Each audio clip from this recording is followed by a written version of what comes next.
Bezrat Hashem, fais pas tachanoun mincha. On va manger beaucoup de fruits Bezrat Hashem, mais il y a des fruits qui les khatrila sont entre guillemets problématiques. C'est ceux où on sait qu'il y a une forte présomption qu'il y ait des tolaïm, notamment les dattes, les figues. Il y en a même qui disent qu'aujourd'hui on peut pas manger les figues parce qu'il y a des filaments qui sont, les petits vers peuvent tellement ressembler à des filaments que c'est problématique. Alors comment on fait avec ces fruits-là? Si c'est un fruit où il y a vraiment une forte présomption, donc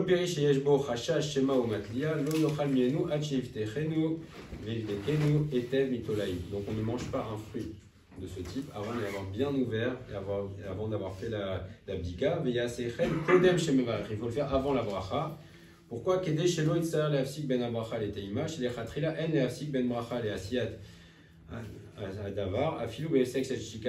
Parce que entre la bracha et le fait de goûter, il ne faut pas du tout s'interrompre. Donc on regarde le fruit avant, on l'ouvre, mais le problème c'est qu'une fois qu'il est ouvert, alors il n'est plus chalem le fruit. Et on sait qu'il y a une malade d'être chalem. Alors qu'est-ce qu'on fait? Donc on voit si le fruit est ok, alors on le referme, on fait la bracha dessus. Maintenant si j'ai fait la bracha sur un fruit, une date par exemple, et j'ai oublié de faire la bdika.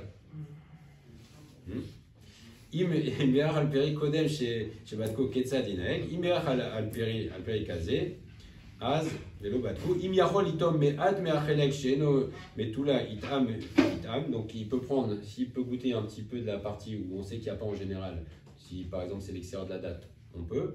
Alors et s'il ne peut pas, alors lo itam ad shivdekenu etev. Alors on fera quand même une interruption, donc il ne faut surtout pas, même si on a fait la bracha sur une date entière qu'on ne l'a pas regardée, il ne faut pas manger la date malgré tout, parce qu'on sait que les tolaïm, on est ouvert sur 5 ou 6 lavim, donc faire bien attention.